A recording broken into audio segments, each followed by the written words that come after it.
Nitai Hey Marke Premade Doyo Nitai Hey Doyo Nitai Chaitanya Bole Nachi Amar Man Aparada Dure Jabe Pabe Premadan Aparadera Bichara To Nai Hey Akan Krishna Nam Ruti Habe Kuche Be Bandhan Bolo Nitai Chaitanya Bole Nachi Amar Man Nache Amar Man Nache Amar Man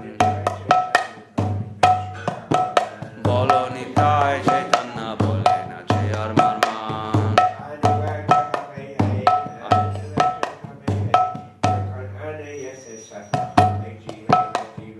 Sakananya Se Safala Beche Vera Jivan Krishna Rati Bina Jivan To Miche Hey Bolo Nitai Chaitanya Bole Nache Amar Man Nache Amar Man Nache Amar Man Bolo Nitai Chaitanya Bole Nache Amar Man Se Shri Vrindavane Radha Shame Pabe Darashan Gaura Kripa Hole Hey Bolo Nitai Chaitanya Bole Nache Amar Man Hare Krishna Krishna Krishna Hare Hare Hare Rama Rama Rama Hare Hare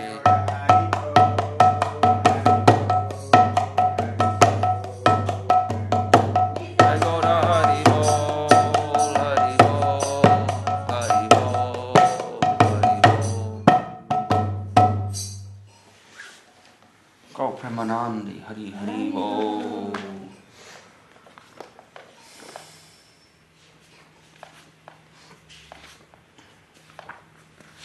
Bolo Nitai Chaitanya Bole Nache Amar Man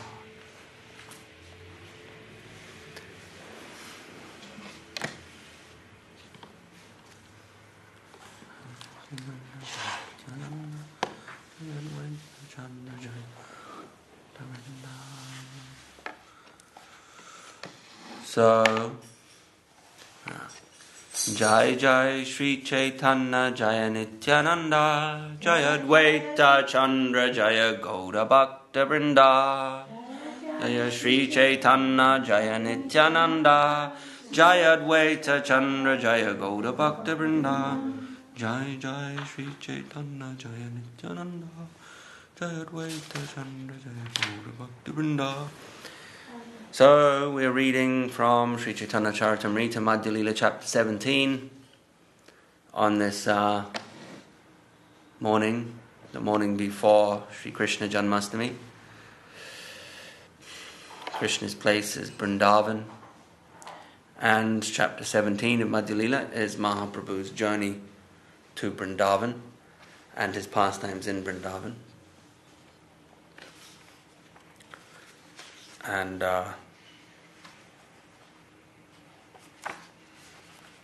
not his pastimes in Vrindavan, his travel to. And then chapter 18 is the Lord's pastimes in Vrindavan. Prabhu kahe mayavadi Krishna aparadi Brahma atma Chaitanya kahe niravadi. Sri Chaitanya Mahaprabhu replied, Mayavadi impersonalists are great offenders unto Lord Krishna. Therefore they simply utter the words Brahman, Atma and Chaitanya. So to add context to this is obviously when Mahaprabhu is transiting through Varanasi on his way to Vrindavan, and he's meeting with Tapan Mishra, and who is the other devotee there that he stays with? No, there's another devotee there that he stays with. Oh, yeah. Who is it? Tapan Mishra, and he stays at the house of Tapan Mishra, but there's another devotee from Bengal who lives there, whose name escapes me right now. What verse are we on? It's 17, chapter 17, isn't it? So we're on chapter 17, yeah. And what verse? That was verse 129.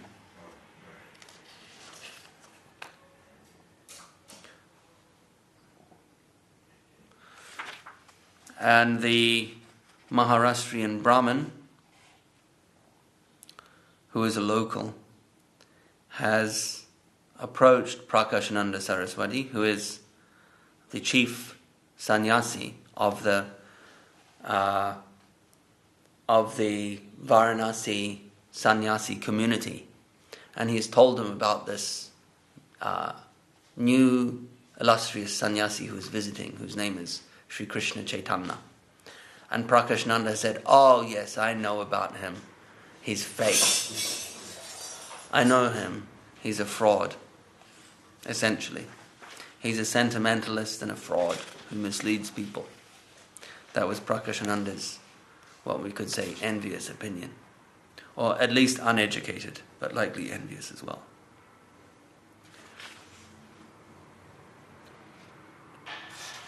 Trying to think of the other devotee that was there. Of course, Tapan Mishra, Mahaprabhu was staying in the house of Tapan Mishra. He met Tapan Mishra in Bangladesh, or East Bengal, and instructed him to go to Varanasi. And then years later, he meets him here in Varanasi.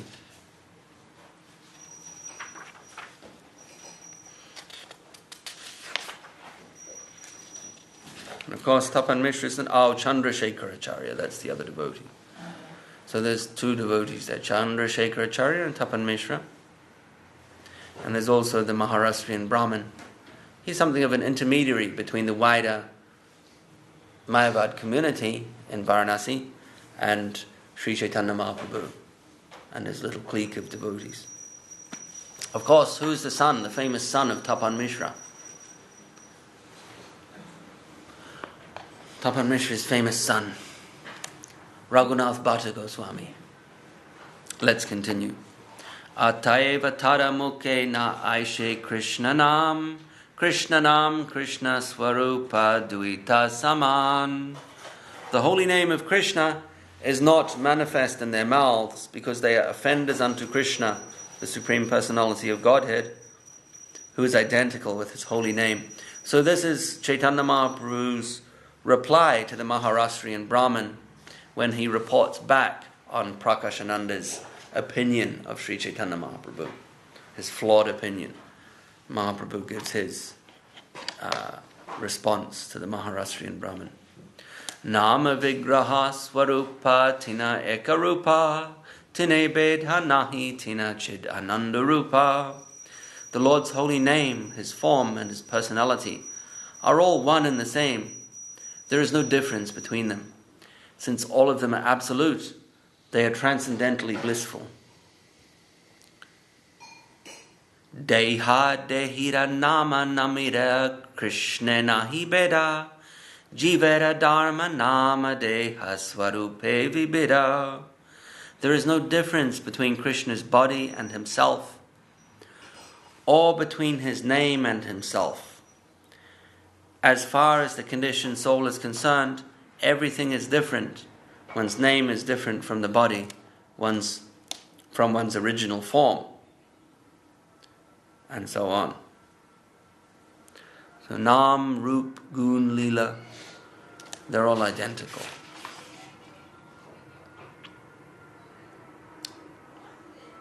Nama Chintamani Krishnas Chaitanya Rasa Vigraha Purna Shuddho Nitya Mukto Binatvan Nama Naminaho. The holy name of Krishna is transcendently blissful. It bestows all spiritual benedictions, for it is Krishna himself, the reservoir of all pleasure. Krishna's name is complete, and his form It is the form of all transcendental mellows. It is not a material name under any condition, and it is no less powerful than Krishna himself. Since Krishna's name is not contaminated by the material qualities, there is no question of it being involved with Maya. Krishna's name is always liberated and spiritual. It is never conditioned by the laws of material nature. This is because the name of Krishna and Krishna himself are identical. Prabhupada says in the purport that this is a quote from Padma Purana. And these are, of course, being quoted by Chaitanya Mahaprabhu to the Maharashtrian Brahmin. Ataiva Krishnera nama deha vilasa prakritendriya grahya nahe hayasva prakasha. The holy name of Krishna, his body and his pastimes, cannot be understood by blunt material senses. They are manifest independently.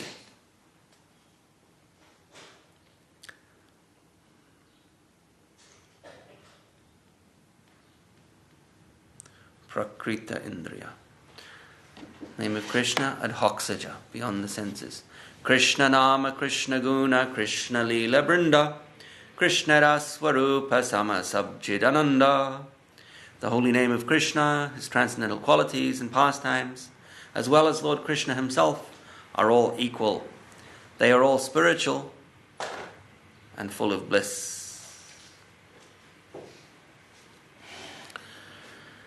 The famous verse, Ata Shri Krishna Namadi na bhaved grayamindriya sevan mukhi hijivado svayameva swaratyada. Therefore, material senses cannot appreciate Krishna's holy name, form, qualities, and pastimes. When a conditioned soul is awakened to Krishna consciousness and renders service by using his tongue to chant the Lord's holy name and taste the remnants of the Lord's food, the tongue is purified, and one gradually comes to understand who Krishna really is. And Guru Maharaj, Srila Sridhar Maharaj, quotes this verse in relation to those who want to chant but not do any service.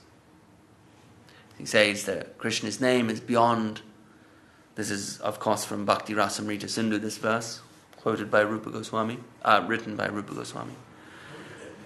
Wouldn't we say about the verse quoted by Guru Maharaj? So Guru Maharaj quotes this verse and he elaborates on it. So the verse is originally, or the verse is given also in Bhakti Rasamrita Sindhu. It's a famous verse in Bhakti Rasamrita Sindhu. But of course it's reproduced here as well.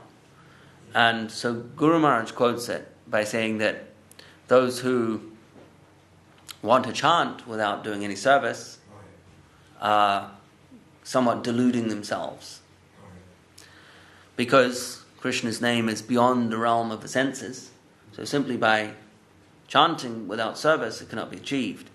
But so he says this verse, quotes this verse, saying it illustrates the point that Sevan Mukhi Hijivado. So seva, with seva Mukhi Hijivado, then the name can be revealed. Svayameva Svaratyada. Readers, he say that readers, what book is this in? I forget exactly what book it's in. Perhaps sermons. Sometimes you can remember quotes of Guru Maharaj, but the exact book is difficult to pinpoint. But Guru Maharaj quotes it in that regard, that service is necessary to complement the chanting of the holy name, and the chanting of the holy name in turn complements the service. So it acts as somewhat of a positive feedback loop,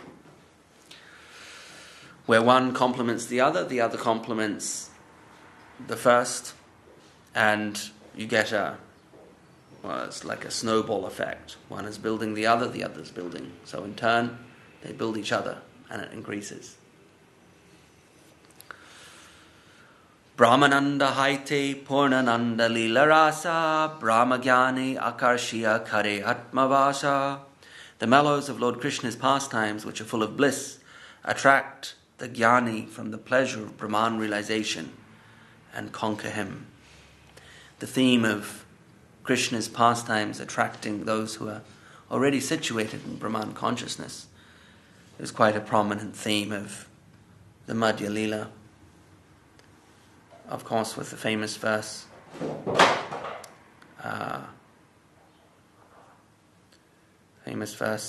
Atmaramas Chamunayo Nigranta Pirukrame Korvantya Hoita Kim Bhaktim Itambuta Guno Harihi, which is featured at the beginning and end of Madhya Lila. Svasukha Nibrita Chetas Tad Vyudas Tanya Babo Pyajita Ruchira Lila Krista Sarastadiyam Vyatanuta Kripayayas Tattva Deepam Puranam Tam Akila Brijina Grinam Ginam Vyasa Shunum Natosmi. Let me offer my respectful obeisances unto my spiritual master, the son of Vyasadeva, Sukadev Goswami. It is he who defeats all inauspicious things within this universe. Although in the beginning he was absorbed in the happiness of Brahman realization and was living in a secluded place, giving up all other types of consciousness, he became attracted by the most melodious pastimes of Lord Sri Krishna. He therefore mercifully spoke the supreme Purana known as Srimad Bhagavatam, which is the bright light of the absolute truth and which describes the activities of Lord Sri Krishna. Brahmananda Haite Purnananda Krishna Guna Ataeva Akarshaye Atma Rame Ramana. The transcendental qualities of Lord Krishna are completely blissful and relishable. Consequently, Lord Krishna's qualities attract even the minds of self-realized persons from the bliss of self-realization. Oh, it's quoted right here. Atmaramas chamunayo nirgranta purukrame korvantyo hoita kim bhaktim itambuta guno harihi. Those who are self-satisfied and unattracted by external material desires are also attracted to the loving service of Sri Krishna, whose qualities are transcendental and whose activities are wonderful. Hari, the personality of Godhead, is called Krishna because he has such transcendentally attractive features.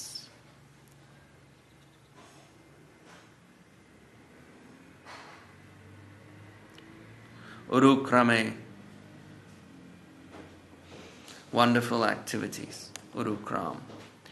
E Saba Rahu Krishna Charana Sambande Atmaramera Mana Hare Tulasira Gande. Apart from the pastimes of Lord Krishna, when tulsi leaves are offered at the lotus feet of Sri Krishna, even the aroma of the leaves attracts the minds of self-realized persons.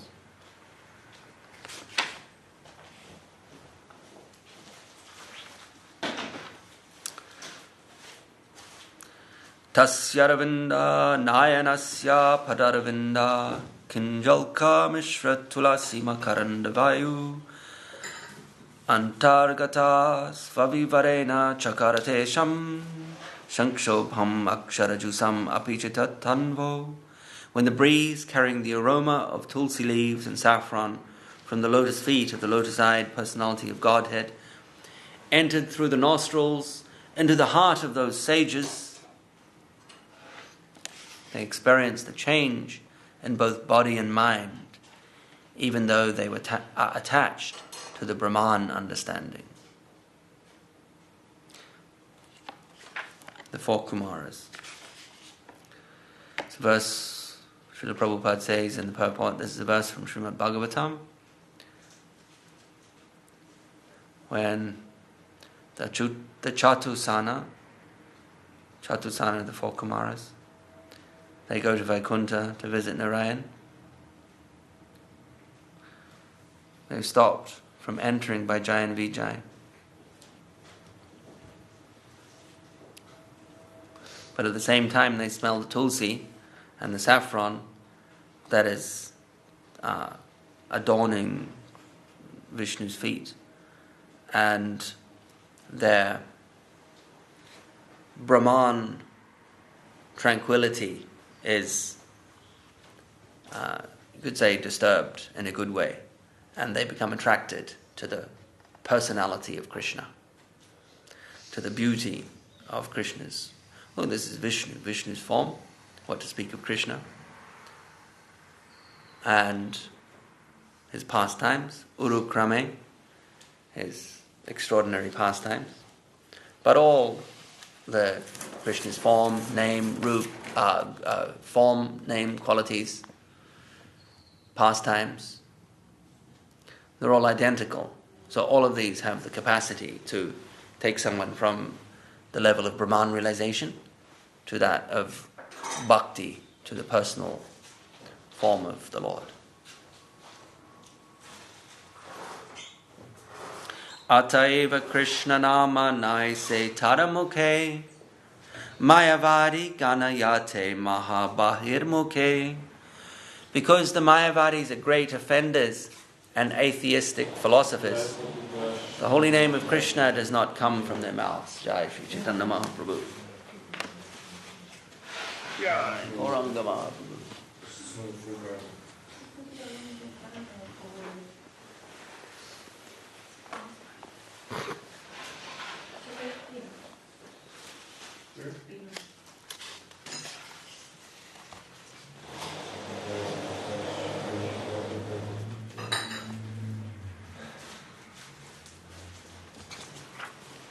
Because the Mayavadis are great offenders and atheistic philosophers, the holy name of Krishna does not come from their mouths. But even if it does happen to come from their mouths, then it is said that it actually hurts the body of Krishna. It feels like an assault, like arrows piercing Krishna's body. What is supposed to be infused with bhakti, when it's not done with bhakti, but actually done with or by someone whose desire is to eliminate the personal form of the Lord, then that is painful, distasteful to Krishna. Bhavakali vechitiyami ailana kashipure grahaka nahi navikaya lana yabagare. I have come here to sell my emotional, ecstatic sentiments in this city of Kashi, but I cannot find any customers. If they are not sold, I must take them back home. Kashi, of course, is Varanasi. I have come here to sell my emotional, ecstatic sentiments. This is Mahaprabhu talking to the Maharashtrian Brahmin. Bari bojha lana ailana kemane lana yaba alpasval pamulya paile etai vechiba. I have brought a heavy load to sell in this city. To take it back again is a very difficult job. Therefore, if I get but a fraction of the price, I shall sell it here in this city of Kashi. So Mahaprabhu is giving a discount on his Krishna Prem. Etabali se vipre atma satakari prate uti matura chalila gaura hari. After saying this, Sri Chaitanya Mahaprabhu accepted that Brahmana as his devotee. The next morning, rising very early, the Lord started for Mathura. So the Maharashtrian Brahmin was naturally devotional. He was naturally favorable to Sri Chaitanya Mahaprabhu. He also was acquainted with the other residents of Varanasi, of course, with the sannyasi chief Prakashananda Saraswati. And so, in the hope of spreading the glories of Mahaprabhu, he informed Prakashananda of Mahaprabhu's presence, and Prakashananda then, as we just mentioned, criticizes the Lord. And this is reported back to the Lord by the Maharashtrian Brahmin, and the last few verses are Mahaprabhu's reply to that, glorifying Krishna, the holy name, and stating that Mayavadis cannot access that. They cannot access the sweetness of Krishna Bhakti, but Krishna Bhakti can conquer them. It's being superior to their Brahman realization. Krishna can conquer them. Krishna's Nam, Rup, Gun, Leela all have the capability of lifting someone from the impersonal platform to that of Bhagavan realization. So Mahaprabhu, after saying this, the next morning he leaves for Mathura. And Krishna has a question. Oh yeah. So the reference about Mahaprabhu coming to sell his emotional, ecstatic experience is what we're all striving for as Bhakti Yoga practitioners, is Prema Bhakti, to enter the spiritual world with love of Godhead and God-centered, Krishna-centered life. And so this is the first time I've heard that Mahaprabhu came to sell his emotional, ecstatic experience. Yes, it's a metaphor. Yeah. He's talking symbolically. Yes. He's not actually doing any buying and selling. Yeah, right. There's no monetary exchange. Of course, but generally in the material world, they tend to value things with a price tag on things, and things that are free or easily available, readily available, it's not as valued or appreciated. So, with the Lord knowing that, I mean, I don't know, how to really, why is there this kind of price tag of valuing things more? Why is that created, inherent in human beings, to appreciate that? Well, I think it's based on sacrifice. The more you sacrifice for something, then the greater value you attach to it, because the greater energy, effort, and even self-discipline and perhaps even pain attached to that. As you've made an endeavor and a sacrifice to attain something, so naturally there's value attached to it. Whereas if it comes very easily, then you've done nothing for it. You've given nothing. So we attach value to something based on how much we've, you could say, lost, how much time we've lost or spent, how much we've spent, how much time, energy, etc.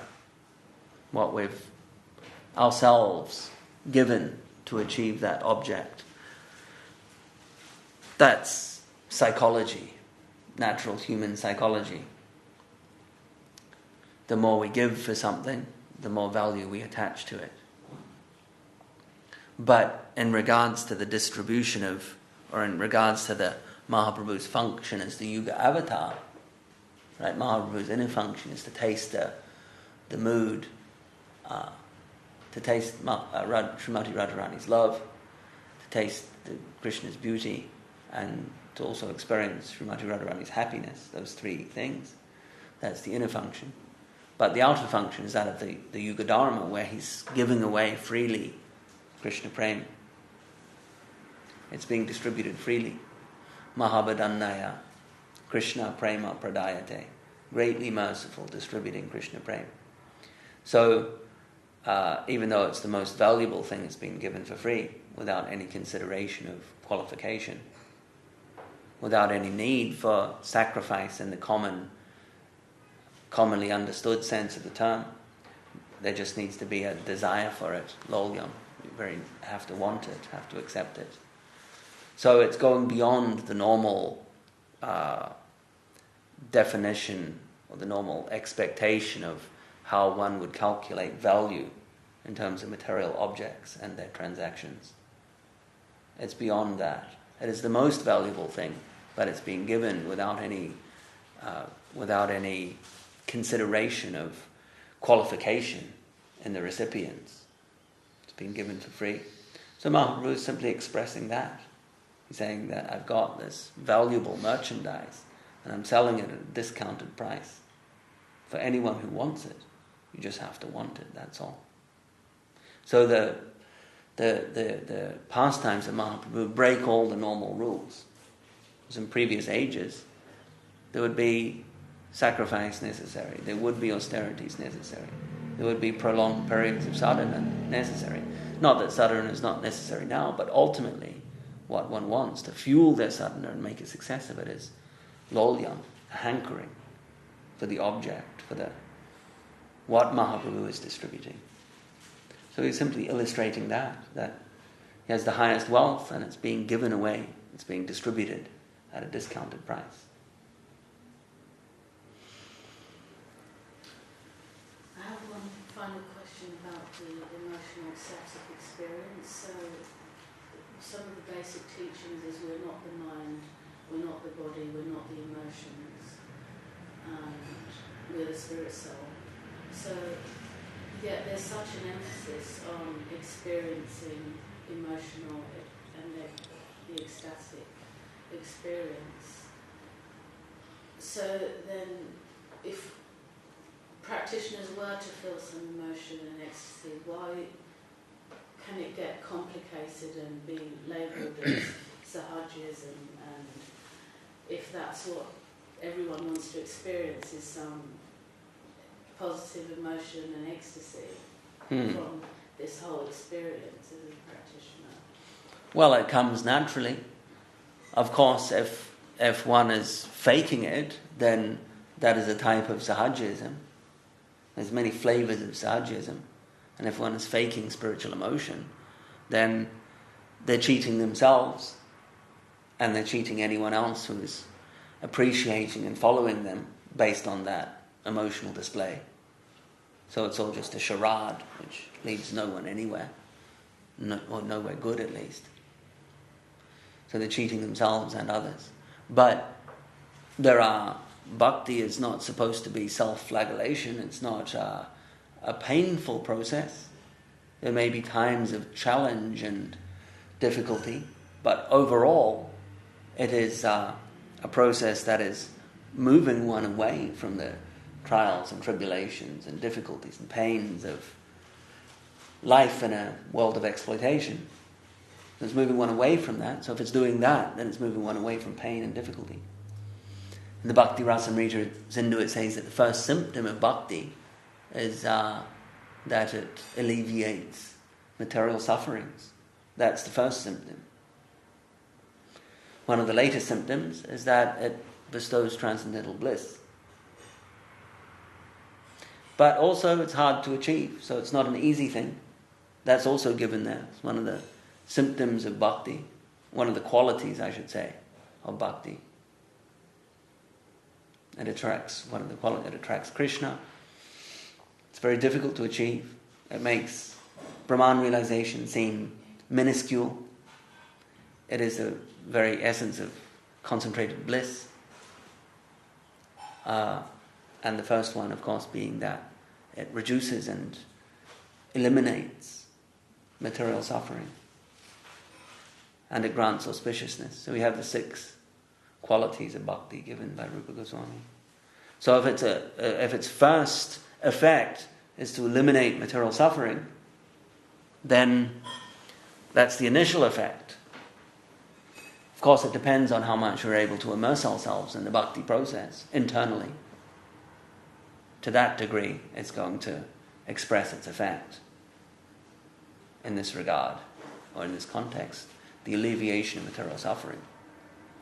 So it does bring positive emotion. It does eventually bring transcendental emotion.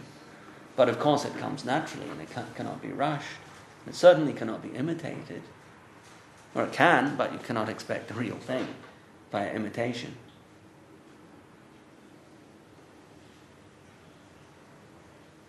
Does that cover your question? Yeah, also to the point where the practitioners who they really believe they're experiencing that positive emotion. I mean, they may believe that it's not a charade. They may believe they're not faking it. So what's the harm in that if they're experiencing that emotional ecstasy? Well, if they're mistaking it for something else, it's a problem. I mean, anyone is allowed to feel anything, but it doesn't necessarily make it the real thing. But actually this desire to experience transcendental emotion in itself is not, it's not necessarily the best objective to have in mind when practicing devotional service. You want to please Krishna. It's not you want to necessarily get some emotional high from your service. You want to please Krishna. And as a result of that, naturally you will feel happiness. But if you're moving ahead with some selfish idea that I'm going to get transcendental ecstasy, and you're thinking of your own emotions and what kind of highs you will achieve, it's not necessarily the best motive to move forward. Somewhat self-centered. That will come naturally. It's a natural byproduct of pleasing Mahaprabhu, pleasing Guru, Gauranga, Krishna. But if one is thinking, what will I get from it? What kind of buzz will I get? One probably have to overcome that and reorient your service life to Mahaprabhu, to Guru and Gauranga, rather than thinking of some kind of internal high or ecstatic experience that I will get. It tends to cheapen the process. And we do see that in some other literatures. They like to talk about mystical experiences and emotional highs, and these things they very easily impress people. But the mind is a complex machine, extremely complex and sophisticated, with the ability to easily create illusions, deceive one. We all know that. We can get ideas in our mind that are completely disparate from reality, completely separate from reality. We think they're true. We realize later that I was under the impression that something was, my opinion, my belief was correct, but it was completely untrue. Had no connection to reality at all. And so with that experience, we realize that the mind and its convictions cannot necessarily be trusted. Or the production of the mind, what the mind generates, is not necessarily connected to reality at all. And that includes the mind's idea of what is a spiritual experience, what is a genuine spiritual experience. It does not actually occur in the realm of the mind. It may be reflected there, but its origin can never be in the mind, because spiritual substance is superior to mental substance. It will appear in the heart, may be reflected in the mind. So those engaged in in the circumference of some kind of spiritual practice may experience some mental, emotional thrills, so-called mystical experiences. And they may be powerful, because the experiences of the mind are much more powerful than those of the body. But it does not make them genuine spiritual experiences. It makes them powerful experiences and attractive to those that are looking for easy thrills, that are looking for some kind of sensation, some kind of spiritual experience. It's very attractive. But our acharyas were cautioned against what is not Krishna consciousness. As we know, famously, Saraswati Thakur says, Saraswati Thakur is said to have spent most of his time defining what is not Krishna consciousness, as in giving people the tools or the information to not go down the wrong path. So when all the undesirable options are removed, then you're left with a clear path ahead, a clear and genuine road. And that was Saraswati Thakur's, a large part of his mission, to eliminate all of the chaff, all of the charlatanism, all of the counterfeit, all of what is not the genuine article, to remove that and present the real thing, which again is not so easy to achieve. It's not there for, summertime spiritualists who want an easy ride with a lot of emotional thrills along the way. Not that one can't achieve the ecstasy of Krishna praying, that's the ultimate goal, but you want the real thing, not some imitation, not some cheaper counterfeit version. So Mahaprabhu leaves Varanasi for Vrindavan, and tomorrow we'll continue with that journey. Is that okay? That's good enough? Yes. Okay, thanks. Excellent. Thanks. Should we finish there?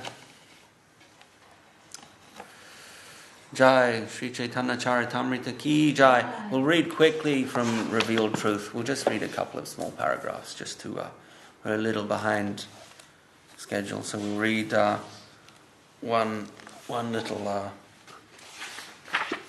sub-chapter. Which chapter? It is The Waves of Calm and Prem. Oh, it is... Okay, that's the sub-chapter. Oh no, hang on. You want to know the chapter, okay? The Waves of Calm and Prem. Other than Mayavad, all of these conceptions are Vaishnav conceptions, and following them should be considered Vaishnavism. Oh, we've read that. We read that yesterday, didn't we? Okay, we'll read this one. In this way, we can understand that God is one, but according to our capacity, we understand Him deeply, more deeply, and most deeply. Has this been read? No, I didn't see it. Because of this, many different forms and conceptions of God consciousness are taught in this world for different persons. God consciousness is always one, but we see that within different conceptions, there are different procedures for practicing devotional life, and that different forms of the Lord are worshipped. We did read this, but I'll read it again. Tomorrow we can read the next one. For example, Ramanujacharya worshipped Lakshmi Narayan, and Madhvacharya worshipped Balkrishna. Mahaprabhu Sri Chaitanya Dev knew everything, and he taught the procedure to worship Krishna, the Supreme Personality of Godhead, who has the full range of relationships with the Jiva souls. Aradhyo Bhagavan Brajesha Tanayas Tad Dama Brindavanam Ramya Kachid Upasana Brajavadhu Varjena Vakalpita Srimad Bhagavatam Pramanam Amalam Prema Pumarto Mahan Sri Chaitanya Mahaprabhur Matam Idam Tatradara Naparaha. Srila Vishwanath Chakravarti Thakur, who is a very exalted devotee in the school of Chaitanya Mahaprabhu, presented Sri Chaitanya Mahaprabhu's conception in gist form in this verse. His expression is, Nanda Nandan Krishna of Sri Vrindavan Dham is the Supreme Personality of Godhead and the most worshipful form of the Lord. The Brajagopis' worship of Krishna is the supreme form of worship. Srimad Bhagavatam is the supreme scripture, and divine love for Krishna is the supreme goal and wealth of life. Hari Haraye Nama Krishna Yadavaya Namaha. Yadavaya Madhavaya Keshavaya Namaha. Yadavaya Keshavaya Namaha. Gopala Govinda Ram Sri Madhusudana. Giridhari Gopinath Madana Mohana. Sri Chaitanya Nityananda Sri Advaita Chandra. Gadadhara Shiva Sari Gaur Bhakta Vrinda. Jai Rupa Sanatan Bhakta Raghunatha. Rupa Sanatan Bhakta Raghunatha. Jiva Gopal Bhakta Das Raghunatha. Echai Koshai Kori Charana Bandhana. Koshai Kori Jaha Hoite Vijnana Savista Purana. Echai Koshai Ganga Muni Tanda Dasa. Kansavara Pararenu Mora Panchagasa. Sandara Charana Sevi Bhakta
Jai Saparikara Shri Shri Guru Gauranga Sundar Radha Giridharu Ji Ki Jai Jayam Vishnupad Srila Bhakti Nirmal Acharya Maharaj Ki Jai Jayam Vishnupad Paramahansa Parirajikacharya Varyasto Tarasata Shri Srimad Srila Bhakti Sundar Govinda Dev Goswami Maharaj Ki Jai Jayam Vishnupad Paramahansa Parirajikacharya Varyasto Tarasata Shri Srimad Srila Bhakti Rakhak Sri Dhadev Goswami Maharaj Ki Jai Jayam Vishnupad Paramahansa Parivrajikacharya Varyasto Tarasata Shri Srimad Bhagavan Srila Bhakti Siddhanta Saraswati Thakur Prabhupada Ki Jai Shri Rupanuga Guru Varg Ki Jai Vishva Varanya Srila A.C. Bhakti Vedant Swami Maharaj Prabhupada Ki Jai Samaveda Vaishnav Mandala Ki Jai Samaveda Bhakta Vrinda Ki Jai Shri Chaitanya Charitamrita Ki Jai Shri Chaitanya Saraswat Mat West London Ki Jai Shri Harinam Sankirtan Ki Jai Nitai Go Premanandi Hari Hari Bo Jai Guru Mahaprabhu Ki Jai